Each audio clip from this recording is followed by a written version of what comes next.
নমস্কার বন্ধুরা, দেখুন আজকের অঙ্ক ক্লাস। তো আজকের ক্লাসটি বন্ধুরা একটু ইম্পর্টেন্ট অঙ্ক নিয়ে এসেছি। দেখুন, তো কথা না বাড়িয়ে শুরু করছি প্রথম প্রশ্নটি। দেখুন কি বলেছে প্রথম প্রশ্ন, যে 34,000 টাকা দুইজন পুরুষ, তিনজন মহিলা ও 5জন বালকের মধ্যে এমন ভাবে ভাগ করে দেওয়া হলো যাতে একজন পুরুষ, একজন মহিলা, একজন বালকের প্রাপ্ত অর্থের অনুপাত 3:2:1 হয়। একজন পুরুষ কত টাকা পেল? খুবই খুবই ইম্পর্টেন্ট এবং ইন্টারেস্টিং এই অঙ্কটি। দেখুন কিভাবে করছি বন্ধুরা, খুবই সহজ। দেখুন তাহলে দেখুন, মোট 34,000 টাকা। এই টাকাটা বন্ধুরা দুইজন পুরুষ, তিনজন মহিলা ও 5জন বালকের মধ্যে ভাগ করে দিতে হবে। ঠিক আছে, এমন ভাবে ভাগ করতে হবে যাতে একজন পুরুষ, একজন মহিলা, একজন বালকের প্রাপ্ত অর্থের অনুপাত কত হয়? 3:2:1 হয়, এটা বলেছি। আচ্ছা, তাহলে এই অনুপাতে আমরা ভাগ করে দিতে হবে, তাই না? এবার দেখুন আমরা কি করব, যে পুরুষ কতজন বলেছে? পুরুষ বলেছে 2জন, আর মহিলা বলেছে কতজন? মহিলা বলেছে 3জন, আর বালক বলেছে বন্ধুরা 5জন। 5জন বালক, আমি একটু লিখে নিলাম। তাহলে এদের মধ্যে ভাগ করতে হবে। তাহলে দেখুন, এটা ছিল একজনের অনুপাত, তাই না? এবার পুরুষ যদি 2জন হয় তাহলে কি মোট এই অনুপাতটা চেঞ্জ হয়ে যাবে। তাহলে 2জন পুরুষের টাকা কত হবে? 3×2=6 হবে, ইস টু। মহিলা যদি 3জন হয় 3×2=6 হবে, ইস টু। বালক যদি 5জন হয় 5×5 হবে। এটা হচ্ছে তাদের ভাগ করে দেওয়া টাকার অনুপাত, মানে 2জন পুরুষ, 3জন মহিলা ও 5জন বালকের মধ্যে টাকা ভাগ করে দেওয়ার অনুপাত। ঠিক আছে, তাহলে এই অনুপাতে আমরা টাকাটা ভাগ করে দিই। ঠিক আছে, তাহলে কে পাবে, কতজন করে পাবে? যে 2জন পুরুষে পাবে এই অনুপাত, 3জন মহিলা পাবে এই অনুপাত, 5জন বালক পাবে এই অনুপাতে টাকা। ঠিক আছে, আচ্ছা তাহলে আমরা ভাগ করে দিচ্ছি। এবার প্রশ্ন করেছে শুধু পুরুষ দিয়ে, তাহলে আমরা শুধু পুরুষের টাকাটাই লিখবো, যে 2জন পুরুষ পাবে, 2জন পুরুষ পাবে সমান সমান কত টাকা? মোট 34,000 টাকাটা আমরা লিখে নিলাম, ইন্টু বাই, সবসময় নিচে তিনটা সংখ্যার যোগফল হয়, 3×5=15, 16, 17 হবে যোগফল। এবার আমরা বের করছি পুরুষের টাকা, পুরুষের অনুপাত কত? 6। এই 6টা বন্ধুরা উপরে লিখতে হবে। ঠিক আছে, বাস এবার কি কাটাকাটি করুন, 17×2=34, 3টা 0। তাহলে এখানে কত হচ্ছে দেখুন, 6×2=12,000 টাকা, 12,000 টাকা। এটা কার টাকা বন্ধুরা? 2জন পুরুষের টাকা। এবার প্রশ্ন করা হয়েছে কি, প্রশ্ন করা হয়েছে যে একজন পুরুষ কত টাকা পেল। তাহলে 2জন পুরুষ যদি 12,000 টাকা পায়, তাহলে একজন পুরুষ কত টাকা পাবে? তাহলে 12,000কে কি করতে হবে? কি 2 দিয়ে ভাগ করতে হবে, আর কিছু না। 2জনও পেয়েছে 12,000 টাকা, তাহলে একজন কত টাকা পাবে?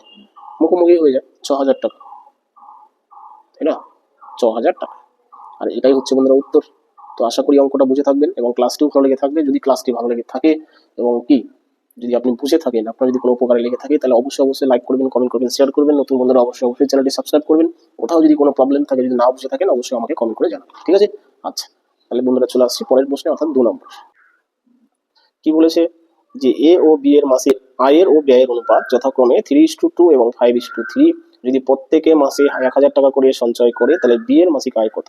প্রশ্নটা আগে পড়ে ভালোভাবে বন্ধুরা বুঝে নেবেন, তাছাড়া কিন্তু অঙ্ক বুঝবেন না। ঠিক আছে, খুবই সহজ, ইন্টারেস্টিং এই অঙ্কটি।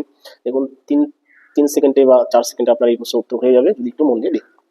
এ আর কি বি, ঠিক আছে, কি কি আছে? আয় আর ব্যয়, আয় ব্যয়।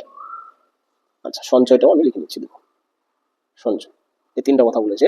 তাহলে আয়ের আর ব্যয়ের অনুপাত কি কি আছে দেখুন, বলেছে 3:2। এটা হচ্ছে আয়ের অনুপাত 3:2, আর ব্যয়ের অনুপাত কত? 5:3। ঠিক আছে, এবার কি আয় থেকে ব্যয় বিয়োগ করলে সঞ্চয় হয়, তার জন্য এখানে একটা দাগ দিয়ে রাখছি। কিন্তু বন্ধুরা আয় থেকে সঞ্চয় বিয়োগ করা যাচ্ছে না, কারণ এটা ছোট, এটা বড়। তার জন্য আমরা কি করবো, এই উপরের অনুপাতটাকে একই সংখ্যা দিয়ে গুণ করে নিব। একই সংখ্যা মানে কি, এখানে যদি 2 দিয়ে গুণ করি, এখানেও 2 দিয়ে গুণ করতে হবে। ঠিক আছে, অন্য সংখ্যা দিয়ে গুণ করা যাবে না। এখানে 3 দিয়ে গুণ করলে এখানেও 3 দিয়ে গুণ করা যাবে। ঠিক আছে, 3 দুগুণে কত? 6, এদিকে 2 দুগুণে কত? 4 হলো। তাহলে এই অনুপাতটার এখন আমরা প্রয়োজন নেই। ঠিক আছে, কাটা দিয়ে দিলাম। ঠিক আছে, এইভাবেই কাটা দিবেন, আমরা এমন করে কাটা দিবেন না। যাই হোক, তাহলে কি আয়ের আমরা পেলাম কত? এর আয় পেলাম 6 টাকা, আর বি এর আয় পেলাম কত? 4 টাকা হলো। আচ্ছা, তাহলে সঞ্চয় কত? এর সঞ্চয় কত? দেখুন 6 থেকে 5 বিয়োগ করলে কত হচ্ছে? 1 টাকা। আবার এদিকে বি এর সঞ্চয় কত? 4 থেকে 3 বিয়োগ করলে কত হচ্ছে? 1 টাকা। যদি বন্ধুরা দেখেন যে এই দুটো ফল একই আসছে, বাস, তাহলে আমি যত দিয়ে গুণ করেছি ঠিকই করেছি। কিন্তু এই ডিফারেন্স, এই দুটোর ডিফারেন্স যদি 1 না হয়ে অন্য সংখ্যা হতো, এটা দেখা গেলো 1 হলো, এটা 2 হলো, তাহলে হবে না। ঠিক আছে, এই দুটোর বিয়োগ ফল বন্ধুরা সবসময় 1 হতে হবে, না হলে একই সংখ্যা হতে হবে। অর্থাৎ এই দুটোর বিয়োগ ফল যদি 3 হতো, এখানেও 3, এখানেও 3, তাহলেও হবে।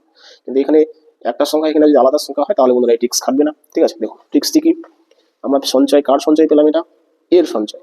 কিন্তু প্রশ্নে বলেছে প্রত্যেকে নাকি 1000 টাকা করে সঞ্চয় করে, তার মানে কি এই একটাই হচ্ছে 1000, এক সমান সমান সমান কি 1000, ঠিক আছে বাস।